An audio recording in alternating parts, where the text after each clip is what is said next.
Amados, Deus abençoe tremendamente. E a dizer e diga, agradeço ao Espírito Santo o facto de falar sempre connosco. Okay? E abram as vossas Bíblias, por favor, no livro de Números, okay? No capítulo 13 e 14. E deixem estar aí aberto, porque eu vou precisar da vossa ajuda. E quando eu digo que vou precisar da vossa ajuda, em determinada altura eu vou pedir a alguém para ler alguma passagem do livro de Números. Ok? E nessa altura, quem tiver o livro de Números, eu vou pedir, por favor, para ler alto, de forma que todos nós possássemos, portanto, ouvir. Capítulos 13 e 14, nós vamos andar por aí. Não se preocupem agora, ok? Mas, quando for preciso, eu aviso. Não é que isto vai virar as folhas. Não preciso virar as folhas. Ok. Amados, conforme vocês sabem, nós estamos numa série de mensagens que fala sobre o mundo e a Igreja. Eu não vou perguntar sobre o que é que nós já falamos, porque esta é a terceira, portanto, mensagem, não é? E em todas as mensagens nós temos estado a falar sobre o mundo e a Igreja, e temos estado a comparar algumas variáveis do mundo, não é? Que são o padrão de comportamento do mundo com o padrão da Igreja. E a mensagem de hoje é pessimismo e incerteza versus esperança. Okay? Portanto, pessimismo e incerteza versus esperança. E, amados, aquilo que eu vos quero dizer enquanto eu preparava esta mensagem, olhem bem para mim, prestem muita atenção a tudo aquilo que eu vou dizer, é que o pessimismo, uma das coisas que eu descobri ao preparar esta mensagem, ouçam bem aquilo que eu estou a dizer, o pessimismo é uma doutrina demoníaca. Ouviram o que eu disse? O pessimismo é uma doutrina demoníaca. O pessimismo é do diabo. Vocês vão descobrir, por aquilo que vamos ouvir hoje, que o pessimismo é uma doutrina demoníaca. Okay? É algo que não faz parte, nem deve fazer parte, okay, do âmbito da Igreja. Não deve fazer parte do âmbito do corpo de Cristo. Todo o pessimismo deve ser erradicado da Igreja, porque é um cancro lançado pelo diabo dentro da Igreja para destruir o crente, para destruir a Igreja, para impedir a progressão da palavra de Deus, para impedir o crescimento da nossa fé. Ok? Normalmente nós pensamos, amados, que o pessimismo é um estado de espírito, que é uma característica de algumas pessoas. Pessoas dizem, eu sou pessimista por natureza. Às vezes camuflam o pessimismo junto daqueles em que o pessimismo é mau e dizem, eu sou realista. Amados, deixem-vos dizer uma coisa, não há realismo nenhum em Deus. Em Deus é tudo sobrenaturalismo. Amém. Ouviram o que eu disse? Amém. Em Deus não existe naturalismo, é sobrenaturalismo. Portanto, quem é realista, quem é pessimista, okay, não está ou não conhece as promessas de Deus para a nossa vida, nem sabe aquilo que Deus pode fazer em nós. Por isso, quando a pessoa diz eu sou realista ou eu sou pessimista, está provavelmente a dar ouvidos a doutrinas de demónios e impedindo que o Espírito Santo de Deus trabalhe na nossa vida. Okay? João 10:10 diz assim, o ladrão veio senão para roubar, matar e destruir. Roubar, matar e destruir. Nós sabemos que este ladrão é o diabo. O diabo veio senão para roubar, matar e destruir. Se alguma coisa que na nossa vida está roubada, okay, está morta ou está destruída, podem ter a certeza que não foi Deus. Podem ter a certeza que não foi Deus. Se roubaram alguma coisa, okay, não foi Deus. A Bíblia diz que o ladrão é que veio para roubar. O que é que roubaram? Roubaram as tuas finanças, roubaram a tua saúde, roubaram a tua alegria, roubaram a tua fé. Não vem de Deus. Não vem de Deus, vos garanto. Vem do ladrão. O ladrão é que veio para roubar. Morreu alguma coisa na tua vida, morreu a tua fé, morreu a tua alegria, morreu a tua confiança, morreu a tua esperança. Não vem de Deus. Vem do diabo. Ele é que veio para matar. Portanto, se alguma coisa na tua vida morreu, não foi Deus. Okay? Foi o diabo. E veio para destruir. O que quer que seja que na tua vida esteja destruída, não vem de Deus. A Bíblia não diz em lado nenhum, okay, que Deus veio para roubar, matar e destruir. Diz que o diabo veio para roubar, matar e destruir. Okay? Então, quando nós muitas vezes temos este pensamento pessimista, quando nós dizemos que há um estado de espírito, eu estou pessimista, então significa que o diabo está a roubar alguma coisa na tua vida. Está a roubar a tua fé, está a roubar a tua confiança, está a roubar a tua esperança. Okay? O diabo está a impedir que tu caminhes nos caminhos do Senhor. Okay? O diabo está a roubar a tua alegria, está a roubar a tua fé. E nós dizemos que muitas vezes o estado, que o pessimismo é um estado de espírito. Deixa-me dizer uma coisa, o pessimismo é um dardo inflamado do inimigo. Quando nós dizemos que temos de nos proteger, temos que usar a armadura de Deus para nos defendermos dos dardos inflamados do inimigo, nós muitas vezes, porque o inimigo é astuto, o inimigo é sábio, é inteligente, ele anda à volta rugindo como um leão, então aquilo que ele faz é lançar um dardo na nossa vida para nos enganar, para nos destruir, e o dardo vem camuflado de pessimismo, de estado de espírito. Nós não podemos andar sempre assim, podemos. Podemos e devemos. A Bíblia o Senhor Jesus disse ter de bom ânimo. Ele não disse ter de bom ânimo de vez em quando. Não é quando as coisas vos correm bem que vocês precisam ter bom ânimo. Então reparem bem. Okay? Tem de bom ânimo. No mundo vocês tereis, eu estou a falar a moda do norte. Né? No mundo vocês tereis aflições. Né? Estou a falar a tradução King James. Não é? Okay? No mundo vocês terão aflições. Mas tem de bom ânimo. Reparem bem, no mundo terão aflições. Portanto, é quando? Quando é que nós devemos ter bom ânimo? No meio das aflições. Então nós temos bom ânimo quando? Quando está tudo bem. Okay? E quando estamos aflições, quando estamos no meio das aflições, não temos bom ânimo. Então somos quê? Realistas. Né? Que é outra forma de dizer pessimistas. Okay? Mas não é isso que o Senhor nos ensina. Nós estamos a deixar, nós estamos a pôr o nosso foco, okay, na circunstância que nós estamos a viver, em vez de estarmos a pôr o foco em Deus. Okay? Porque é no meio das tribulações e das aflições que eu tenho que ter bom ânimo. O que é que a Bíblia nos diz relativamente a Abraão? Okay? Diz que Abraão não atendeu para o seu quê? Para o seu estado físico, quando Deus lhe disse que ele ia ter um filho. Não é? Ele não atendeu para os seus 100 anos, nem para os 90 anos de Sara. Não é? Diz que ou seja, a sua confiança não estava baseada no seu corpo, porque ele sabia que o seu corpo e que o corpo da sua mulher já não davam filhos. Mas disse que ele é o pai da fé, que isso lhe foi imputado por fé, porque ele acreditou. Ele não olhou para o seu estado físico. E então nós somos pessimistas, porquê? Porque há coisas que acontecem na nossa vida e nós olhamos para o nosso estado físico, para o estado da nossa carteira, para o estado da nossa saúde, para o estado das nossas finanças, para o que é que seja, para a circunstância à nossa volta, em vez de olharmos para a promessa de Deus. Amém. E dizermos que estamos a ser realistas. Não, nós estamos a gerar, nós estamos a deixar crescer no nosso coração um dardo inflamado do inimigo. Que quem está a dizer que nós estamos a ser realistas, que é perante as circunstâncias à nossa volta nós estamos a ser realistas, quando na realidade nós estamos a dar a ouvidos a doutrinas demoníacas, que estão aqui a fazer com que a gente tire os olhos do autor e consumador da nossa fé para pôr os olhos aonde? Nas circunstâncias à nossa volta. Amados, ouçam esta mensagem como se fosse a mais importante da vossa vida. O pessimismo também é uma filosofia de vida. Okay? É um conjunto de crenças. Pessimismo são coisas em que nós acreditamos, ok? E hoje são bem, sabem, enquanto filosofia de vida, o que é o pessimismo? Enquanto filosofia é quando o mal é uma forma de pensar, quando o mal se sobrepõe a todo o bem.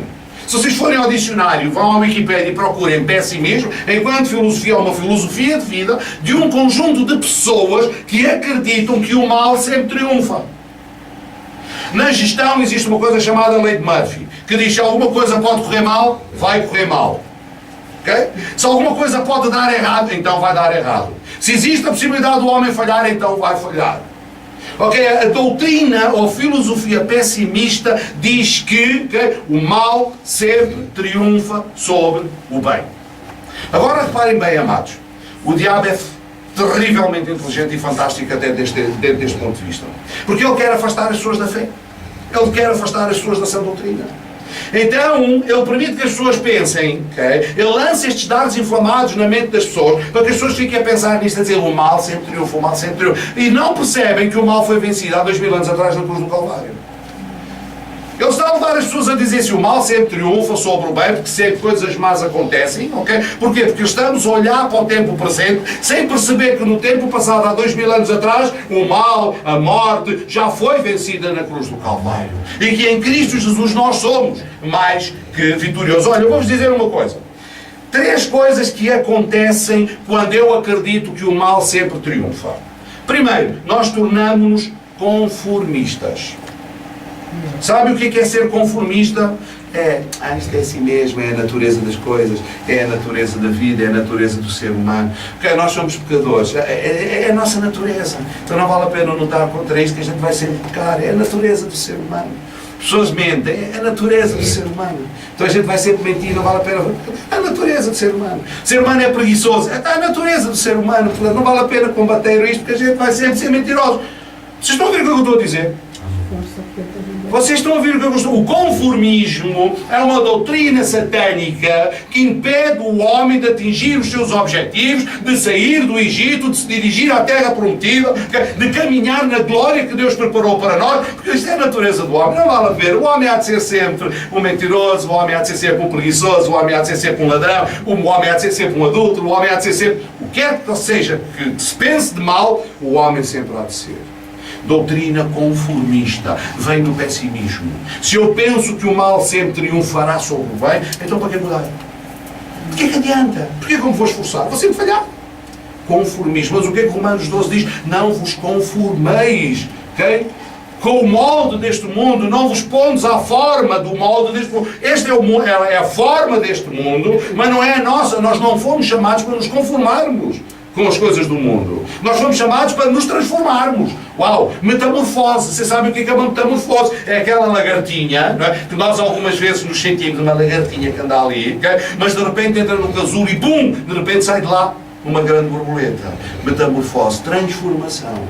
Nós muitas vezes olhamos para nós como lagartas ou vermes, okay? Ser desprezíveis, e não sabemos que dentro de nós está o potencial de uma grande borboleta. E então conformamos-nos. Porquê? Porque o mal há de sempre vencer. Aquelas pessoas que vivem a vida derrotadas continuamente são pessoas que deram demasiado ouvido ao diabo, ok? E que hoje estão conformadas, não são só pessimistas, como permitiram que a doença, o cancro do conformismo se instalasse na sua vida.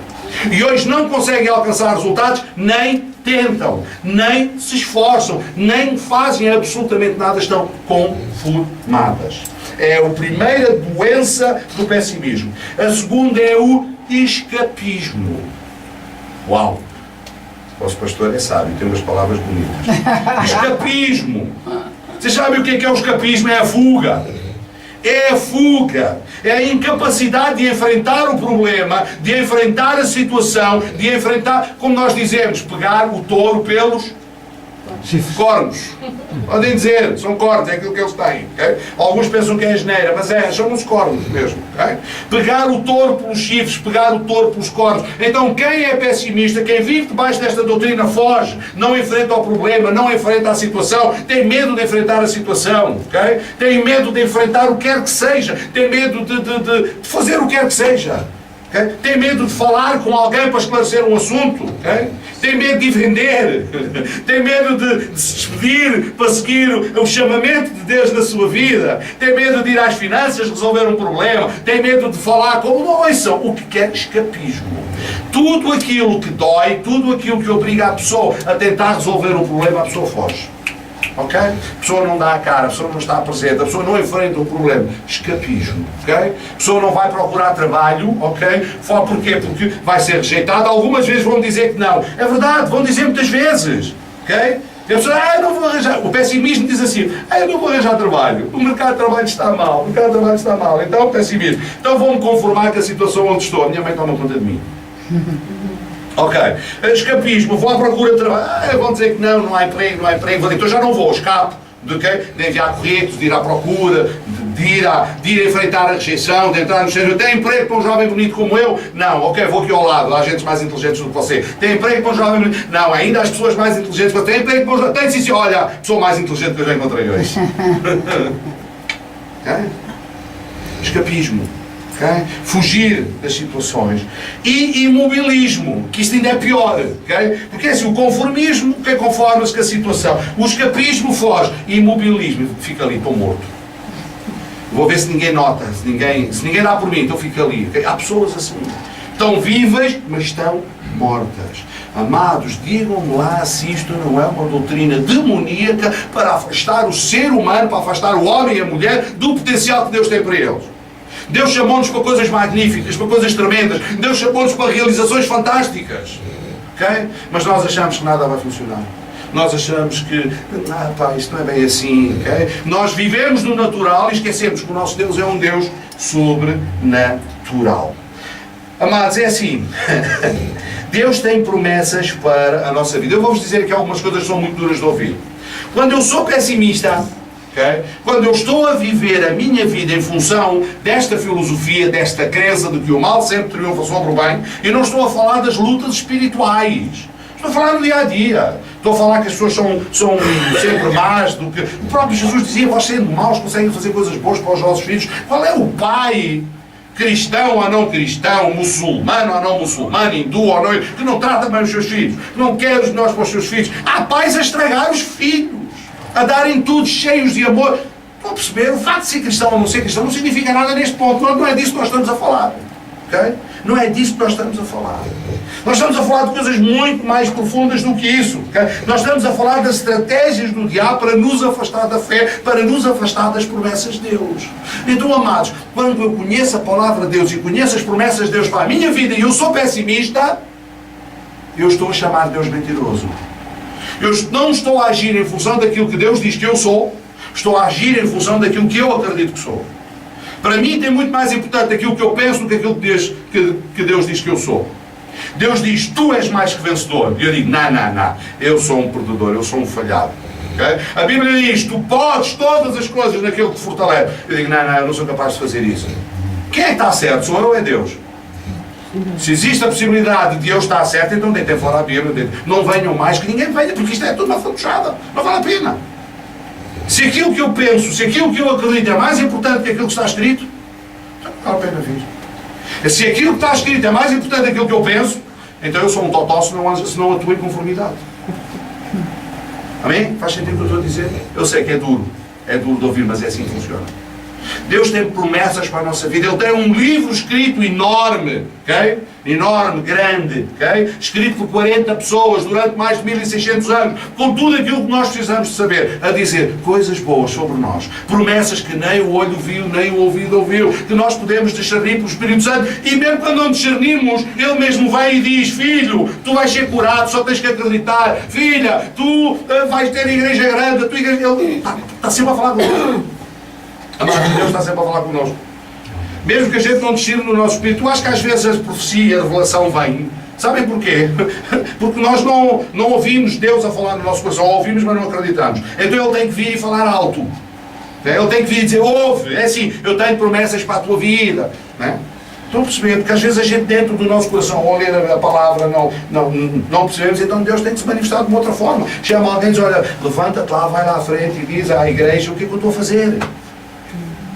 Amém, irmãos? Amém. Quando nós duvidamos das promessas de Deus para a nossa vida, nós estamos a chamar Deus mentiroso. Nós estamos a dizer, ok, Deus, tu disseste isso, mas isso se calhar não é bem assim. Ou é assim, mas não é para nós. Eu preciso de uma Bíblia, por favor. Preciso de números, preciso de uma Bíblia que tenha... Ok? Eu vou ler, prestem atenção, eu vou-vos contar uma história que todos vocês já conhecem. Ok? 12 homens são enviados para espiar a terra de Canaã. Conhecem isto? Sabem do que eu vou falar? Amém. Falou o Senhor a Moisés dizendo, envia homens que espiem a terra de Canaã, que eu hei de dar aos filhos de Israel. Bom, está aqui uma promessa de Deus ou não está? Está aqui. Está aqui. Alguém tem dúvidas? Será que Deus estava estava a falar por falar? Ou Deus estava a fazer uma promessa? Deus estava a fazer uma promessa. Okay? Esta promessa já vem de Êxodos. Okay? Diz assim, falou o Senhor a Moisés dizendo, envia homens que espiem a terra de Canaã, que eu hei de dar aos filhos de Israel. De cada tribo de seus pais enviareis um homem, sendo cada qual maioral entre eles. Portanto, envia um chefe de tribo. Okay? 12 homens, 12 tribos, a mãe enviou o chefe da tribo. E enviou-os Moisés do deserto de Parã, segundo o dito do Senhor. Todos aqueles homens eram cabeças dos filhos de Israel. Depois dá os nomes deles. E são os seus nomes da tribo de Ruben, bababá, por aí fora. Ok? Enviou-os, pois, Moisés a espiar a terra de Canaã, a partir do versículo 17. E disse-lhes, subi por aqui para a banda do sul e subi à montanha. e vê de que terra é. Moisés a perguntar, vão lá ver como é que é a terra. E vejam também o povo que nela habita. Vejam lá se o povo é forte, se é fraco, se é pouco ou se é muito. E já agora digam qual é a terra em que habita, se é boa ou é má, quais são as cidades em que habita, se estão em arraiais ou se em fortalezas. Também qual é a terra, se é grossa ou magra, se nela há árvores ou não. Esforçai-vos e tomai do fruto da terra. Peguem lá qualquer coisa, uns frutos, tragam lá umas coisas que é para eu ver. E aqueles eram os dias das premissas das uvas. Então subiram e espiaram a terra desde o deserto de Zin até Reob, à entrada de Amad, subiram para a banda do sul, vieram até Hebron, estavam ali Aimã, Sessai, Talmai, filhos de Anak, e Hebron foi edificada 7 anos antes de Zoan no Egito. Depois vieram até o Val de Escol, dali cortaram um ramo de vide com um cacho de uvas, o qual trouxeram 2 homens sobre uma verga, como também romãs e figos, okay? Ou seja, eles andaram por ali a espiar a terra. Entraram nesta terra, entraram naquela, entraram nesta cidade, pegaram num cacho de uvas, trouxeram romãs, trouxeram figos, meteram aquilo tudo num pau, penderam-os, 2 pessoas puseram os paus às costas e tal, e carregaram os frutos para trazer, portanto, a Moisés. E chamaram àquele lugar o Val de Escol, por causa do cacho que dali cortaram os filhos de Israel. Depois voltaram de espiar a terra ao fim de 40 dias. Amados, prestem atenção. Voltaram ao fim de 40 dias. Estes 40 dias são muito importantes, prestem atenção. E caminharam e vieram a Moisés e a Arão e a toda a congregação dos filhos de Israel no deserto de Parã, a Cádiz, e tornando, deram-lhes conta a eles e a toda a congregação e mostraram o fruto da terra. Ou seja, eles foram, espiaram, voltaram, reuniram-se com Moisés e com toda a congregação e começaram a contar o que é que tinham visto. Agora vejam o que é que eles viram. E contaram-lhe e disseram: fomos à terra que nos enviaste e verdadeiramente mana leite e mel. E este é o fruto. O Senhor tinha dito que nos daria uma terra que manaria, né, leite e mel. E eles foram lá e disseram: realmente mana leite e mel. Okay? Não significa que o leite e o mel tivessem caído do céu. Significa que era abundante nos seus frutos. Era uma terra muito rica. Tinha mar, tinha peixe, tinha frutos, tinha tudo. Era uma terra rica. Mana leite e mel significa uma terra abundante. Eles chegaram a essa conclusão. O que Deus tinha dito era verdade. Até este ponto. Okay? O que Deus disse a seguir é: se calhar já não era tão verdade. O povo, porém, desta terra é poderoso, e as cidades fortes e muito grandes, e também ali vimos os filhos de Anak. Os amalequitas habitam na terra do sul, os heteus e os jebuseus e os amorreus habitam na montanha, os cananeus habitam ao pé do mar e pela ribeira do Jordão. Amados, deixem-vos dizer uma coisa: quando Deus prometeu a terra, Ele prometeu a terra que era dos cananitas, dos jebuseus, dos heteus. Ele disse que lhes dava este povo todo. E eles agora chegaram e olharam: o povo, os heteus, eles são muito grandes, são gigantes. Já vão ver o que é que eles dizem. Os amalequitas habitam no sul, os heteus e os jebuseus e os amorreus da montanha, os cananeus habitam ao pé do mar e pela ribeira do Jordão. Então Caleb levanta-se e diz: faz calar o povo perante Moisés. E pá, calem-se lá todos. E disse: subamos animosamente e possuamo-la por herança, porque certamente prevaleceremos contra ela. Porém, os homens que com ele subiram disseram: não podemos subir contra aquele povo, porque é mais forte que nós. Eles estavam a olhar para este povo do ponto de vista da sua própria fortaleza e não do ponto de vista de quem estava com eles. Vocês estão a ouvir o que eu estou a dizer? Amém. A palavra diz que em Cristo são mais que vencedores. Eles não estavam a ver-se em Deus. Eles estavam a ver-se neles próprios, nas suas próprias capacidades. E nas suas próprias capacidades eles temeram. Eles disseram: é mais forte que nós. E depois reparem bem o que é que eles fizeram. E infamaram a terra que tinham espiado perante os filhos de Israel. Infamaram. O que é que isso quer dizer? Infâmia. Falaram mal da terra. A terra que emanava leite e mel, que era a promessa de Deus. O cagaço deles, o medo deles era tão grande que infamaram a terra. Começaram a dizer mal da terra: aquilo não presta, aquilo não serve, aquilo é muito mal, aquilo tem espinhos, tem cardos, tem... Não, aquilo faz vento. Uau! Amados, vocês vão ver que eu vou-vos fazer um resumo do comportamento dos pessimistas. E porque isto é uma doutrina diabólica que deve ser erradicada da nossa vida, da vida da igreja e do coração de qualquer crente. E infamaram a terra que tinham espiado. Perante os filhos de Israel disseram: a terra, pelo meio do qual passamos a espiar, é a terra que consome os seus moradores. Onde é que eles foram buscar isto? É a terra que consome os seus moradores. E todo o povo que vimos no meio dela são homens de grande estatura. Também vimos ali gigantes, filhos de Anak, descendentes dos gigantes. E éramos, reparem bem, e éramos aos nossos olhos como gafanhotos, e assim também éramos aos seus olhos. Ou seja, aquilo que eles eram, a maneira como eles se viam a si mesmos, projetaram nos outros. Nós, comparados com eles, somos gafanhotos. E deve ser assim também que eles olham para nós. Amados.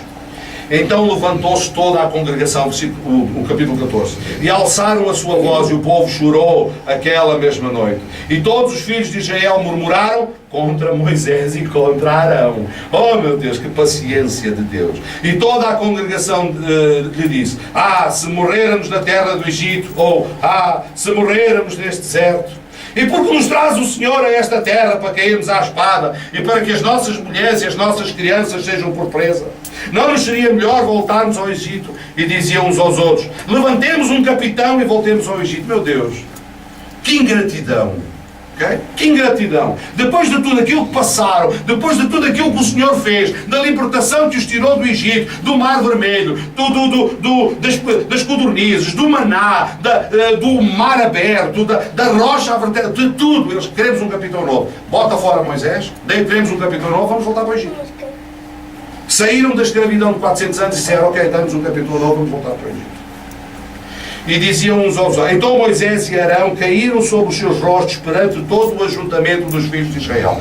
E Josué, filho de Num, e Caleb, filho de Jefuné, dos que espiaram a terra, rasgaram os seus vestidos, tal era a indignação, e falaram a toda a congregação dos filhos de Israel, dizendo: a terra pelo meio da qual passamos a espiar é terra muito boa. Se o Senhor se agradar de nós, então nos porá nesta terra e nos dará terra que mana de leite e mel. Tão somente não sejam rebeldes contra o Senhor e não temais o povo desta terra, porque são eles o nosso pão. Uau! Como quem diz, vamos comê-los ao pequeno almoço. Retirou-se deles o seu amparo. O Senhor é connosco, não os temais. Agora reparem bem o que fez toda a congregação. Então disse toda a congregação que os apedrejassem com pedras. Vocês estão a ouvir o que eu estou a dizer?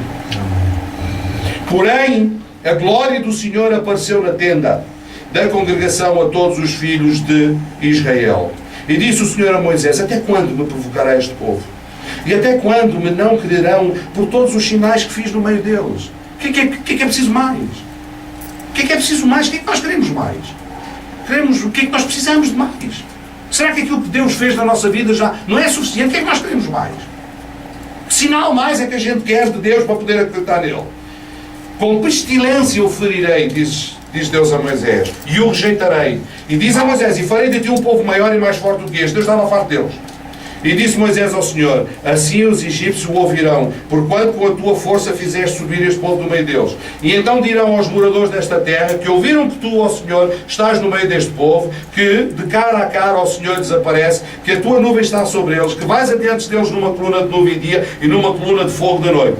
Se matares este povo como a um só homem, as gentes, pois, que ouviram a tua fama falarão dizendo: porquanto o Senhor não podia pôr este povo na terra que lhes tinha jurado, por isso os matou no deserto. Vejam a oração inteligente de Moisés diante do Senhor, a argumentar com o Senhor, dizendo: Deus, não faças isso. Se tu matares esta gente toda aqui, com toda a razão, o que eles vão dizer é que, olha, a gente não conseguiu tomar conta da terra, então tu mataste todos. Okay? Não faças isso. Então diz assim: pois rogo-te que a força do meu Senhor se engrandeça, como tens falado, dizendo: o Senhor é longânimo e grande em beneficência, que perdoa a iniquidade e a transgressão, que o culpado não tem por inocente e visita a iniquidade dos pais sobre os filhos até à terceira e quarta geração. Perdoa, pois, a iniquidade deste povo, segundo a grandeza da tua benignidade, e como também perdoaste a este povo desde a terra do Egito até agora. E disse o Senhor: conforme a tua palavra lhe perdoarei. Que é como quem diz: conforme tu oraste, assim o farei. Porém, tão certamente como eu vivo, que a glória do Senhor encherá toda a terra, e que todos, ouçam bem, todos os homens que viram a minha glória, os meus sinais, que eu fiz no deserto, e me tentaram estas 10 vezes e não obedeceram à minha voz, não verão a terra de que os seus pais jurei, e até nenhum deles que me provocaram haverá. Porém, o meu servo Caleb, porque nele houve outro espírito e preservou em seguir-me, eu o levarei à terra em que entrou, e a sua semente possuirá por herança. E os amalequitas e os cananeus que habitam no vale, tornai-vos amanhã e caminhai para o deserto pelo caminho do Mar Vermelho. Não preciso ler mais à frente, ok? O que é que acontece aqui? Caleb e Josué, ou seja, o Senhor diz aqui um bocadinho mais à frente, neste deserto cairão os vossos pais, todos aqueles que com mais de 20 anos, ok, vão morrer aqui. E os filhos que eles oraram e disseram que iriam ser feitos presas são aqueles que vão entrar, portanto, na terra prometida. Tal como durante 40 dias espiaram a terra, também durante 40 anos vão andar no deserto. Foi esta, portanto, o Senhor não os destruiu ali naquele momento, mas impediu que eles entrassem, portanto, na terra prometida. Agora, amados, se nós lemos esta palavra com atenção, isto está carregado de coisas maravilhosas. Ouçam, características do pessimismo, ok? Primeiro, duvida das promessas de Deus. Característica do pessimista, duvida das promessas de Deus. Deus tinha feito uma promessa, a promessa estava patente. A primeira característica do pessimista é duvidar das promessas de Deus. Deus diz, mas eu não acredito. Deus diz, mas não é para mim. Deus diz, mas isso não se aplica. Deus diz, mas foi no Antigo Testamento. Tudo aquilo que Deus diz, nada se aplica à minha vida. Ok? Portanto, eu não sei o que eu vou fazer na igreja. Se eu penso assim, não venho mais. Se algum de nós pensa que a Bíblia, que as promessas de Deus não são para o tempo presente nem para a nossa vida, esqueçam, arranjem outra religião, porque esta não é a religião, portanto, para vocês. Para mim, ok? Portanto, não é a nossa religião. Se eu acredito em coisas diferentes daquilo que está escrito, então vou para outro lado qualquer, ok? Vou para outro lado qualquer. O pessimismo, característica do pessimista, duvida das promessas de Deus. Segunda característica, tem memória curta. Tem memória curta. Eu disse para terem a Bíblia aberta, ok? Vejam lá Números 14, 22, por favor. Números 14, 22. Está aqui a Bíblia que me deram. Números 14, 22, por favor. Alguém me lê? Viram a minha glória e... Números 14, 22. E os sinais que fiz... Todos os homens que viram a minha glória, os meus sinais que fiz no Egito e no deserto, e me tentaram estas 10 vezes e não obedeceram a minha voz. Chega. Então é assim, característica dos pessimistas, duvidam das promessas de Deus, fazem Deus mentiroso. Segundo, tem memória curta. Há muita gente na igreja que tem memória curta. Muita gente na igreja que viu a glória de Deus sobre a sua vida, mas como já passou, já passou. Okay? Ou seja, aquilo foi no passado, agora já não funciona, tem memória curta. Estas pessoas tinham visto a glória de Deus na sua vida, okay? Mas entretanto chegaram ali perante uma dificuldade, viram, Deus tinha prometido que lhes dava a terra, olharam para a terra, tiveram medo, okay? E esqueceram-se das promessas de Deus. Se tu na tua vida, se cada um da nossa vida, okay? Está a virar pessimista, vai verificar, vai lá no teu passado e vai ver a resposta de Deus às orações. Vai ver a resposta de Deus e as bênçãos de Deus na tua vida. Vai ver o suprimento de Deus na tua vida. Okay? Terceiro, a sua realização depende das suas próprias capacidades. Versículo 31 do capítulo 13, outra vez, por favor. Nós não podemos subir porque eles são mais fortes do que nós. O pessimista não põe o seu foco em Jesus, autor e consumador da sua fé, põe o seu foco nas suas próprias capacidades. Não consigo fazer porque sou fraco. Não consigo fazer porque não tenho força. Não consigo fazer porque não sou inteligente. Não consigo fazer. Não importa. Ele olha para aquilo que é em vez de olhar para a capacitação que Jesus Cristo dá à sua vida.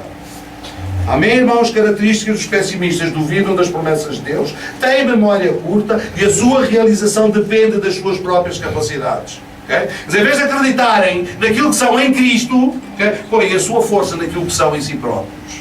Deus não nos chamou para que as nossas realizações fossem feitas na nossa carne. Ele chamou-nos para que as nossas realizações fossem feitas nele.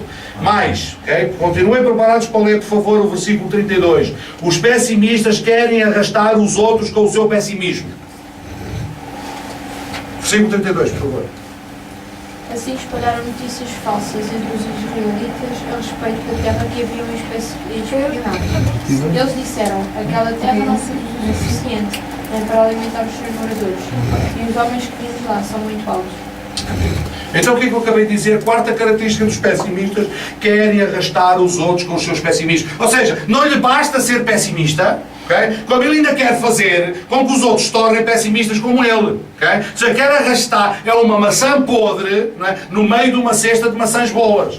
Nós sabemos que um fruto podre no meio das outras coisas saudáveis, o que é que vai fazer? Vai acabar por apodrecer, portanto, o resto da fruta. Portanto, ele não só o pessimista, okay? É pessimista em si próprio, como ele ainda quer arrastar os outros para o seu pessimista. É uma ave de mau agouro.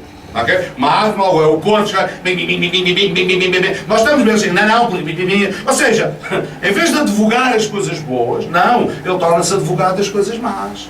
Portanto, ele não só não crê, ele não só é pessimista, como arrasta consigo, quer arrastar os outros, portanto, para o seu pessimismo. Primeiro chegaram e a terra era boa, era fantástica, a seguir a terra já não presta. Aquilo devora, por que é que eles foram buscar aquilo devora os seus habitantes? Como? Abre e as pessoas come. Devora como? 5. Preparem a vossa Bíblia, 14:10. Não se importam de destruir a vida dos que não se juntam a si próprios, não se juntam a eles. Não se importam de destruir a vida daqueles que não se juntam a eles. Alguém me lê? Então disse toda a congregação que os apedrejassem com pedras. Porém a glória do Senhor apareceu na tenda da congregação de todos os filhos de Israel. Primeira parte, podes ler outra vez? Então disse toda a congregação que os apedrejassem com pedras. Chega. Okay?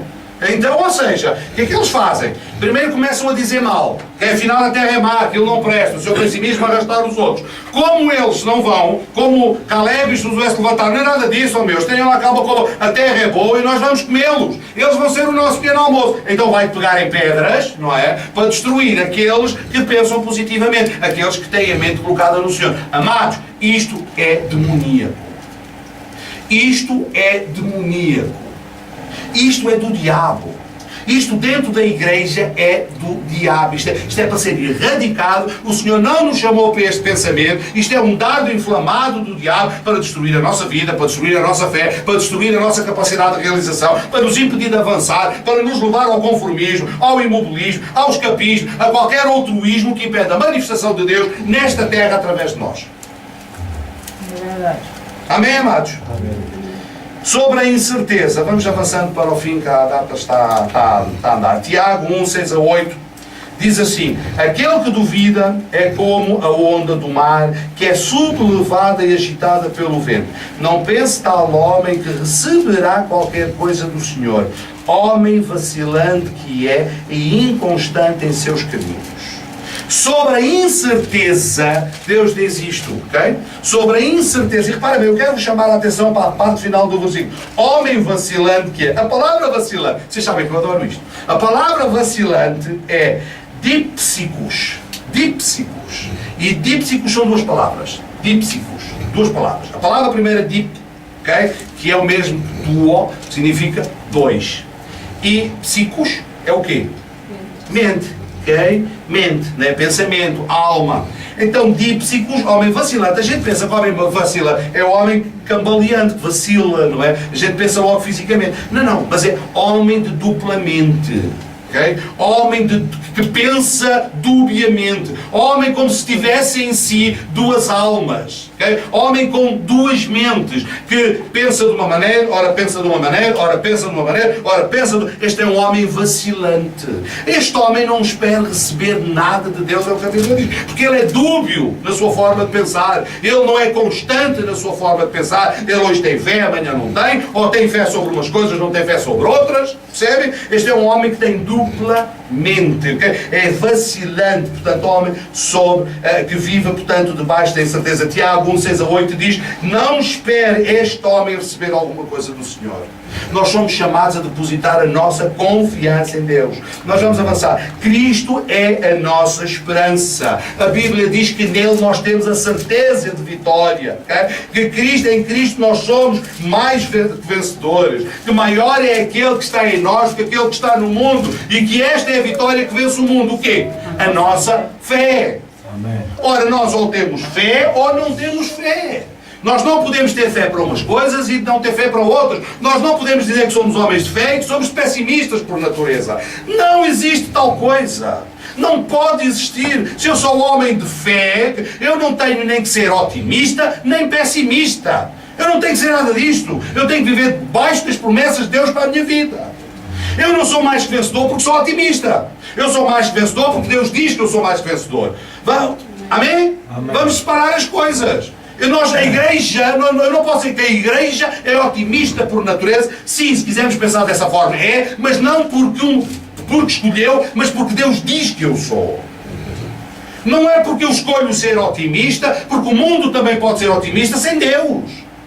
E se eu for otimista sem Deus, é muito melhor do que ser pessimista. Porque as realizações dos otimistas são maiores do que as realizações dos pessimistas. As realizações deste mundo, mesmo daqueles que não são crentes, não foram feitas por pessoas pessimistas. Porque as pessoas pessimistas são imóveis. Okay? Não procuram, não buscam, não se esforçam. As pessoas que estão no mundo e que são otimistas, que realizam mais porque correm mais riscos, acreditam mais em si. Nós não somos nem pessimistas nem otimistas porque estamos a escolher uma doutrina do mundo. Não, não. Nós somos porque a Bíblia diz que nós somos. Nós somos porque Deus afirma isso sobre nós. Portanto, não importa na minha natureza, não é isso que está em causa. Eu tenho uma nova natureza em Cristo, eu vivo de acordo com as promessas de Cristo para a minha vida e a igreja deve viver de acordo com as promessas para a própria igreja. A Bíblia diz, as portas do inferno não prevalecerão contra a minha igreja. Ele diz, a minha igreja, a igreja de Cristo, que Ele próprio vai edificar e as portas do inferno não prevalecerão. Portanto, nada pode prevalecer contra a igreja de Cristo. Isto é uma promessa de Deus. Eu não preciso ser otimista nem pessimista, eu só tenho que acreditar. E se eu acreditar, como a gravidez que eu tinha falado a outra semana, eu vivo em conformidade com aquilo que acredito. Amém? Em Cristo, amados, nós somos chamados a viver em esperança. Por favor, Salmo 33, 17 a 19. Alguém que me abra? Salmo 33, 17 a 19. O cavalo é a vã esperança de vitória. Alguém encontrou? O cavalo é vão para a segurança. Não livra ninguém com a sua grande força. Eis que os olhos do Senhor estão sobre os que o temem, sobre os que esperam na sua misericórdia, para livrar as suas almas da morte e para os conservar vivos na fome. Amém. Em Jó 14, 7 a 9, ok? Jó dizia que o tronco decepado, ainda ele próprio, quando sente o cheiro da água, ele volta, portanto, a florescer e volta a dar novamente os seus ramos. Mas no meio do seu pessimismo, no meio do seu sofrimento, a seguir no verso 14, no capítulo 14, ele dizia, após o homem morrendo voltar à vida. Okay?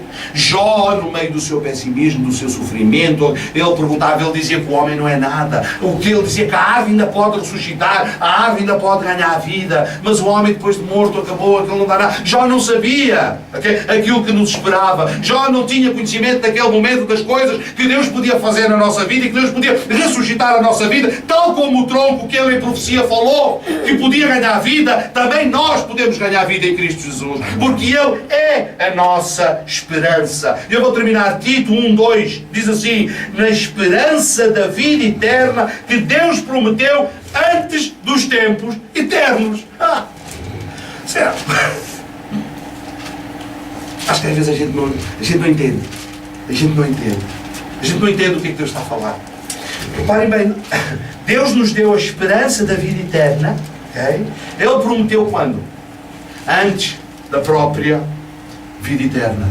Antes dos tempos eternos, ou seja, na eternidade, antes de todas as coisas estarem criadas, antes de tudo estar feito, nós já tínhamos a promessa e a esperança da vida eterna. Portanto, amados, nós hoje, nós temos de um lado a nossa vida e os nossos conceitos de vida, sejam eles quais forem, pode ser racionalismo, pode ser pessimismo, pode ser o que é que seja, é isso que nós estamos a comparar, o mundo e a igreja. Okay? De um lado nós temos a fé, hoje temos a esperança. Jesus Cristo é a nossa esperança e a nossa vida deve ser caracterizada pelas promessas de Deus, por aquilo que está escrito na palavra de Deus, e é em função disso que nós devemos viver todos os nossos dias, não nos nossos pensamentos. Nós devemos levar cativo todo o nosso pensamento, a palavra de Deus. E às vezes nós não fazemos isso. Nós pensamos o que queremos, deixamos-nos enlaçar nas lógicas dos nossos pensamentos, mas não levamos o nosso pensamento cativo, portanto, a palavra de Deus. Não cativamos o nosso pensamento a Cristo. Ouço, em português é dizer assim, Senhor, eu penso isto, o que é que tu pensas? Senhor, eu penso isto, o que é que diz a tua palavra? Isto é levar cativo o pensamento. Eu penso isto, a tua palavra diz aquilo, então eu escolho pensar aquilo que tu pensas. Tão simples quanto isto. A gente pensa, levar cativo o pensamento. Okay? Como é que eu faço? Vou amarrar o pensamento, vou imaginar aqui umas algemas mentais, então eu penso um pensamento, imagino que o pensamento tem mãos, meto umas algemas nas mãos, pego no pensamento e levo-o a Cristo e agora ajoelha-te aí. Não é isto. Nada disto. Senhor, eu pensei isto, o que é que tu pensas sobre o assunto? E isto é orar todos os dias. Espírito Santo, como a Lau dizia há bocado, orar em todo o momento. Senhor, eu pensei isto, o que é que tu pensas? Qual é o teu pensamento? O que é que diz a tua palavra sobre este assunto? A tua palavra diz isso? Bom, com certeza que tu sabes sobre isto mais do que eu. Eu vou aceitar aquilo que tu dizes. Senhor, eu não sei o que é que eu vou fazer. Eu não tenho conhecimento para fazer isto. A tua palavra diz que aquele precisa de sabedoria, pede de ok. Então vou acreditar. A tua palavra diz, olha Deus, é a tua palavra. Preciso de sabedoria. Ok?